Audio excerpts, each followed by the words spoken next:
So hopefully that gives you a little taste of the book in terms of, the storytelling and the anecdotal writing, which is, I think, restricted to the first half, and then we move on to more of an internal exploration. So Lisa, I want to start with talking about structure and style, because you've said in recent interviews that the way the story was told was as important to you as the story itself. And you really fought for that. You withdrew a really lucrative publishing deal, fought with your agent. A lot of things went down there. So what was your starting point in terms of storytelling? Who are the memoirists that you've really admired? Where did you get the seed of how you were going to tell this story? That's a great question. So a lot of the memoirists that I have admired or that I've read recently, the one that pops to mind recently is something called Educated by Tara Westover. And I really endorse this book and recommend it to absolutely everyone. But my taste is that, exactly as Anindita said, it's not just a story, it's also how the story is told. The quality of writing, there should be a little bit of enigma in the story, that the places where your own imagination can perhaps fill in the gaps, where you can meet the experience of the author. So not every single thing should be spelled out. And I really obviously respond to writing. What I find I connect with the most is in a great specificity and getting very specific in describing taste, smell, the way that the light falls on someone's glasses. I actually find myself there, transported, but in that, I also I identify my own personal experiences. And that's really, really important for me, is to, in the very specific, we find the universal. And you find yourself, and you find your own experiences. And so I wanted to also emphasize that, again, I imagine that there will be perceptions, obviously, about my memoir, and amongst them, which would be very legitimate, is that it's a cancer memoir, that it all has to do with my battling this disease, which I've been very public about. And in a sense, it's not. I do cover my cancer experiences, but that comes much later. Although, having said that, cancer was the launching pad for writing this memoir, because initially that's why I was approached to write this. And I was approached off of a blog that I had written called The Yellow Diaries, in which I chronicled my cancer experiences literally week by week by week. And I was using writing, which is something I've always turned to my entire life, to try to process and decode a very emotional, very challenging period that I was going through. So off of that, I was offered the opportunity to write my memoir. When I sat down and thought about it, I realized that I couldn't write about my disease in isolation from the rest of my life, because everything is connected with what came before, and it's also connected with a part of my Buddhist philosophy, which is something that has also deeply influenced my personal worldview and my healing. So if my disease does not happen in isolation from the rest of my life, how far back do I have to go? And I realized that I had to start from the beginning, and the beginning was actually my parents' story. So even though I actually start the memoir with describing myself, preparing myself to actually share my diagnosis of cancer publicly on the red carpet at the Toronto International Film Festival, after that I segue into my childhood, but more importantly into my parents. And this was a revelation for me in writing the book. If I had to pick a single revelation, something that I didn't anticipate, it was my parents, So as I said, I kind of fancy myself a bohemian, a rebel, someone who challenges the norm. Where did that come from? And I realized that it was passed on in what I describe my kaleidoscopic genes. My father's a Bengali, my mother's Polish, and between the two of them, they created this strange creature. You go beyond your parents to your grandparents And as well. also to my grandparents. So I Thank you think, for reminding me. A Yes. lot of the book, I mean, you've spent a lot of time in setup, right? Starting from your Bengali grandfather, who was a judge, him sitting in his planter's chair in this palatial Calcutta home reading Jugantor, which is a specific type of intellectual, read that. And to your Polish grandmother, who divided the world into elegant and not elegant. Non-elegant, yes. So, which is what I wanted to kind of ask you next about how important context was to you, but you've kind of already answered that. In a way, you know, your rebellious spirit and your kind of love for travel and adventure was something that your parents sowed in you. I mean, they picked up and just moved to Bombay and lived in ISKCON, which is a wild story in itself when you were 16. And your mother was sneaking in chicken soup into the all-vegetarian ISKCON living quarters. No.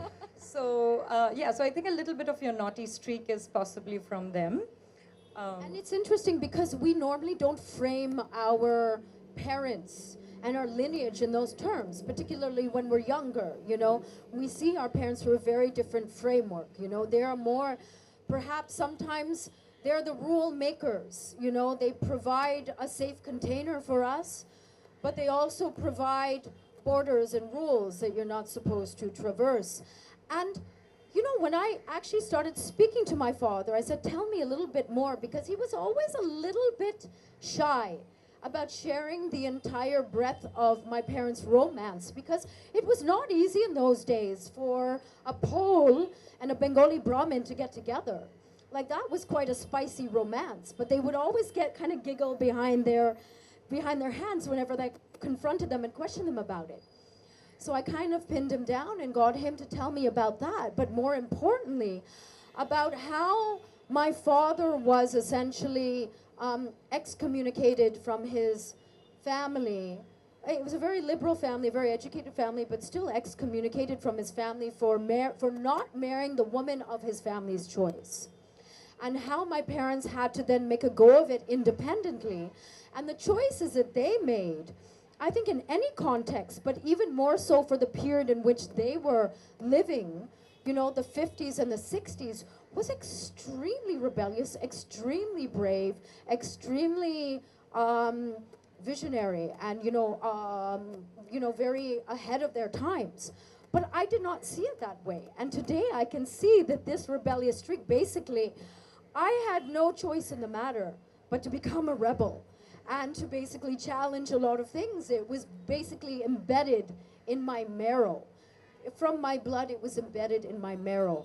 And as I said, the choices that both my parents made and that I ended up making would both, I guess, they were provided a lot of blessings and a lot of trauma, both, you know. But, you know, that is the, you know, the responsibility inherent in our lives, is we do have to take responsibility for our choices. And I do also want to say, Anand, that you had actually brought this up, that actually that there's a lot of joy also, even though I write very frankly about a lot of the obstacles and trauma and difficulties. I've also studied a certain amount of, immersed myself in asking questions, not necessarily always finding the answers, but asking the questions, immersing myself in Buddhism, immersing myself in a lot of Osho's teachings, in a lot of, you know, going on a spiritual road trip, which is kind of wild, in a golden car, and not necessarily finding the answers, but in being able to accept the entire package of life, both the light and the shadow, and understanding and not judging it as good or bad, but this is the great glory of life. Well, there's definitely a lot of humor in the writing. I mean, you speak about how the journey of your cancer treatment started off with learning how to floss your teeth. I mean, you know, one would expect something far more grave and serious from a person who's been on a spiritual road trip. I thought maybe you'll go on this final pilgrimage before starting the treatment, but you learned how to floss, because that's apparently important. Yes, because I had very bad dental hygiene before that. So there is a lot of humor interspersed, and I wonder how all your spiritual lessons from, you know, from Buddhism to Osho to your trips to Shirdi, kind of added to that. But before we get to the spiritual part, which is a whole big chunky part, I would say that's the heart of the book in itself, I want to talk about the idea of leaving. That seems to be a running trope through the book. Lisa Ray leaving. Leaving Toronto for Mumbai, leaving Mumbai for London, leaving Maureen Vadia's luxurious abode to strike it out on your own, leaving London to come back, you know, setting up in Milan, Paris, renting a flat in New York. So you seem to be leaving even lucrative projects, men's, all of that. So when did you kind of come to terms with this idea of leaving? When did it stop being a failure and become a strength? The idea that you could just pick up and go. That's a great question. I should preface it with saying, baby, I'm not going to leave you. And just in case we take this theme to its natural conclusion, I think I start out at one point by saying I believe I was born a nomad. And that also, I think, is a little bit due to also my parents and what they passed on to me. And leaving, this idea of departures and at the same time arrivals, has been a very strong theme in my life that I think I'm still trying to understand. I think when I was younger, leaving and moving was more about moving away from, leaving something behind, trying to change my circumstances by leaving my environment. Or, you know, just kind of obeying this very restless kind of call in my blood, this mania. It was like traveling in a little bit more of a mania. And also trying to, you know, it was adrenalized. It was like the next experience, the next city, the next this, the next that. Don't hold me down because maybe I was too afraid of confronting. You write in one part about how your mind felt choked with mud when you were stagnant back in Toronto. So you have tried to really poeticize and understand and philosophize that part as well. Yes. And it didn't always work in your favor. You've written about how your friend Sujata Asumol kind of was worried. You were being labeled this errant runaway model, like yes. Should you be given campaigns because no one knows when you're going to pick up and go.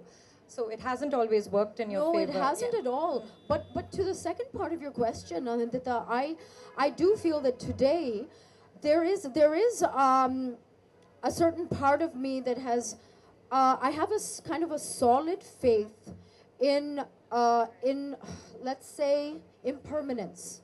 And impermanence is a concept that can sound very frightening and very destabilizing. But if you actually embrace impermanence, which at its core, like it or not, is the true reality of this world that we inhabit, once you kind of become more comfortable with that, in whatever way it takes you to become comfortable with that, and life has certainly thrown a lot of experiences in my way. Okay, if you didn't learn that lesson, here's another lesson to help you become comfortable with the impermanence and the constant changes in life. As I became more at ease with that, that mania in me of always having to leave has kind of smoothed out. So I still travel a lot. For instance, just 4 weeks ago, my husband and I have decided that now we've left Hong Kong and we're now based in Bombay. And just like that. Leaving again. So leaving, but going to something with a kind of an intention and with a very, I try to be really, really honest with myself today. It's taken a lot of practice to get there. I'm not always successful at it. So I try to call myself on stuff. What am I actually trying to escape? I'm not escaping something. I know that I am coming to something. So the mania has left. I'm a lot more comfortable with impermanence. So I try not to get too attached to any particular situation. I watch myself. Obviously, it's very difficult practice with family, with friends. But this idea of moving and being able to be fluid, I think is an asset, is a very strong asset, particularly in today's world where there's a lot of migration, where the world as we know it is changing constantly around us. And I know that a lot of people are spinning out of control because of that. You had this Ayurvedic doctor explain that to you, saying your dosha was Vata. So I guess you kind of understood it that way. There's a beautiful, Some point in the book when you understand what's going on with all this leaving, you write about how you realized you were not adrift like a leaf in a storm, but riding hidden currents of air. So you made that some kind of strength. It's, I think, more about surrender, which again is a very scary word and implies that you're passive, but surrender means being aligned with these kind of hidden currents that are running beneath us all constantly, and that sometimes maybe we don't have to struggle so hard, we don't have to effort so hard, that we can still be ambitious, that we can still have a particular vision for our life and intention, but we can let go a little bit, and we can be carried along with those currents, and we will get to where we need to go. And that's a really interesting teaching, and I think that's just an interesting philosophy to at least contemplate, if not embrace in your life. Lisa, you write about, and it comes up a couple of times in the book, how the birth of your success in your mind is forever linked to the accident that you faced as a family, which left your mother forever bound to a wheelchair. And you soon kind of embarked on this great spiritual quest, following, again, flying from one school to another, trying out what works for you. How have you tried to explain that to you? Because if you truly think that way, if that linkage still stays in your head, it's a pretty hard thing to live with, to think that every time you think of your success, you think of your mother's accident. So how have you kind of explained that to yourself?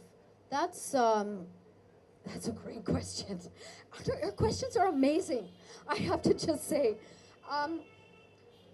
That I think may never actually go, but the potency obviously has gone away. But perhaps one benefit of actually starting my career, literally on the edge of a knife, I call it, because on one side was fame, money, reputation, accolades, and on the other side was great personal tragedy. And so they will be forever linked. But perhaps the incredible benefit of that has been that I have been able to understand from a young age that all of the aspects that we define as success, fame, money, status, actually don't solve the questions of the soul. They really, really don't. And I mean, I'm sure all of us have met people who seem to have it all, but you can still be profoundly unhappy. And the unhappiness can come from many different sources. But the point is that while it's great to have money, and I am not saying we certainly all need a certain amount of money, we all have ambition, we want validation from the world, but it does not actually heal you, it does not solve the questions of the soul. And I understood that from such a young age that it helped me to sort of move beyond that, maybe perhaps a bit quicker, because this all happened at 16, and it's not that I suddenly had this revelation, but I can't help but think that the two kind of work together to help me transcend. So I wasn't always, my ambitions became much different. My goals were not to become more and more famous, which probably explains a lot of my choices. It wasn't about the low-key projects that you picked. All the projects that I said no to, because I really understood that perhaps also in some way that my answers were not waiting at the end of that. And on top of that, for who I am, there was a certain aspect of me that would even be extinguished by actually conforming to mainstream standards and taking those decisions and perhaps going full hog into Bollywood at the time when I was being offered big mainstream roles. I just want to give a quick summary, because not everyone here has probably read the book already, to kind of explain this, the edge of a sword that you're talking about, is that very briefly, you must read the book. It's a 400-page book. This is a 2-minute summary of just the first 1/4 of it, is that when Lisa was 16 and before starting university, she decided to take a gap year. Her parents became part of this adventure, and they moved to Bombay, which is after this whole Croatia and Europe adventure. There's also a Mr. V, but I think we won't get into that. Let people read that bit. There's a Mr. V in London when she's 16. But anyway, parents come here and they decide, hey, it's a great idea to just stay at ISKCON and you know we can, 'Cause we instead couldn't of afford anything renting else, a we couldn't flat, rent. but they weren't really into it, so her mother was sneaking in chicken soup, and Lisa was out partying almost every night. Details of the parties and the people she met, very candid, are all in the book. Then they left ISKCON and went back. And in this brief idyllic period of, you know, again, Lisa's supposed to start university, they have a car accident, which leaves Lisa with a mild neck injury, a father almost unscathed, but her mother is then rendered, you know, she's bound to a wheelchair. And while Lisa, who's again still 16, is kind of helping her family and helping her mother recuperate, it's a bit too much for her, which is when Maureen Vadia, who had kind of taken her under her wing in the 1 year that she was in Bombay earlier, part of her hard parting years, kind of flies down to Canada and offers to kind of chaperone her life back in India. So it's a tough decision for a 16-year-old to make. Should I be, I really need to leave this place because I'm, you know, just going to a hospital every day as much as I love my mother I don't know how I'm helping. But it was a big decision to make, and it must have caused a lot of heartache and agony about whether to stay or whether to come back. And I think from there on, Lisa's life was always kind of 1 foot in India, 1 foot in Toronto, and many other feet, other parts of the world. You have many feet. So it was always a kind of back and forth from here to there, which I think also kind of sets up the 2 points of your spiritual quest. It seems like a Toronto, Mumbai at 2 ends and many other things in between. It's also been, I guess, an expression of straddling 2 worlds or multiple worlds, which, you know, because I'm of mixed blood, you know, I mean, us mixed breeds kind of occupy this very interesting space. And fortunately, there's more of us today. I think we should take over the world eventually. Obama in case. But I think that, you know, you end up occupying a very interesting space because you have an insight into both of these worlds, but you never fully belong into either of them, you know, and you develop, I think, this unique ability to be adaptable, you know, to change according to the situation. You know, I am personally very aligned to India. I actually, in my head, I'm Indian, and India is my country and the place I feel most connected to, but I have Polish blood, and I'm fluent in Polish. And my Polish grandmother brought me up. I learned Polish. It was my first language.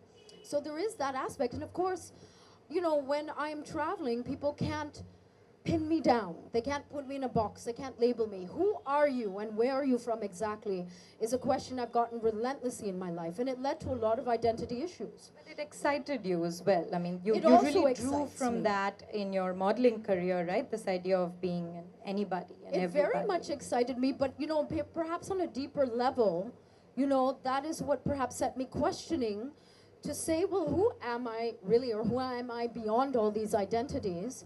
Because the one thing that I've always chafed against is living within those boxes and those labels. And I had to do it from a young age because when I was 16, I was a sex symbol. You know, and it was completely unanticipated, completely, serendipitous.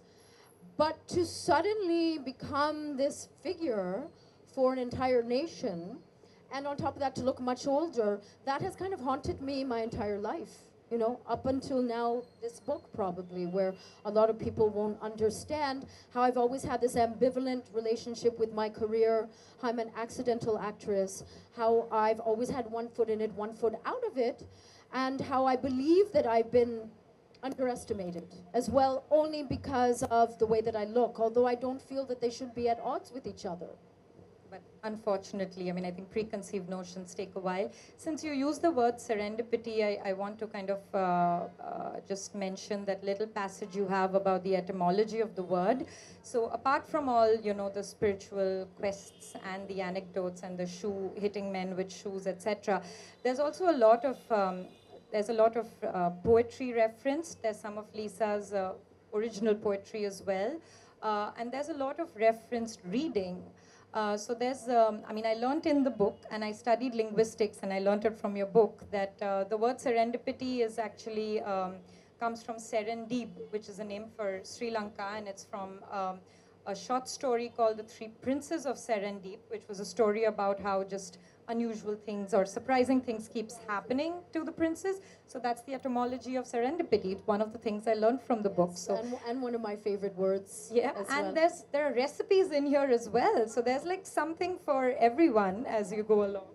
I think this is now an excellent point after we talk about worldly knowledge and travel to talk about your kind of spiritual road trip across India with a man called Krishna, which I would call serendipity as well as your co-traveler, in a gold Hyundai. Like just golden drop that. car. Yes, just drop that in there and just tell everybody how that came to be. You traveled from Dharamshala to Yes, Osho so Ashram in basically Pune. I had decided I had been on a 6-month long retreat, also serendipitous,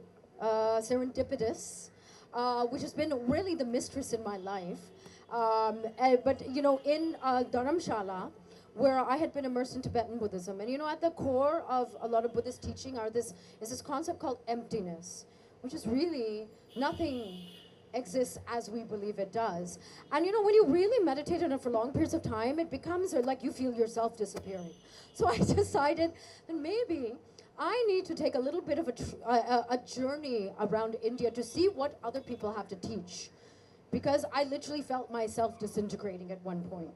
So Krishna and I decided, we went back to Delhi. We bought a golden Hyundai. I believe that I actually sold off a piece of art, a Paratosh Sen that I had. And with that, we ended up buying a golden Hyundai, and we embarked on this spiritual road trip where there was literally no map. There was no plan. I remember my auntie in Delhi, I couldn't fully explain what my intentions are. She was quite horrified, but she kept throwing in Imodium and, various other, you need, whatever, towels and, all of this. Like, it was like a survival kit for me. And I kind of looked at her because I knew I wouldn't use any of it. It was such a kind of like a free fall experience and a true kind of a experiment with truly trying to align yourself with what is. We in our life live these lives that are so circumcised by plans, by responsibilities, by the things that we should do. And a lot of the should start in our mind. And I did have an intention behind this trip, but I decided to take all the shoulds away. And we literally traveled back up to Dharamshala. We would we'd clamber up the sides of mountains to meet Rinpoches or, certain Babas in Himachal Pradesh. A lot of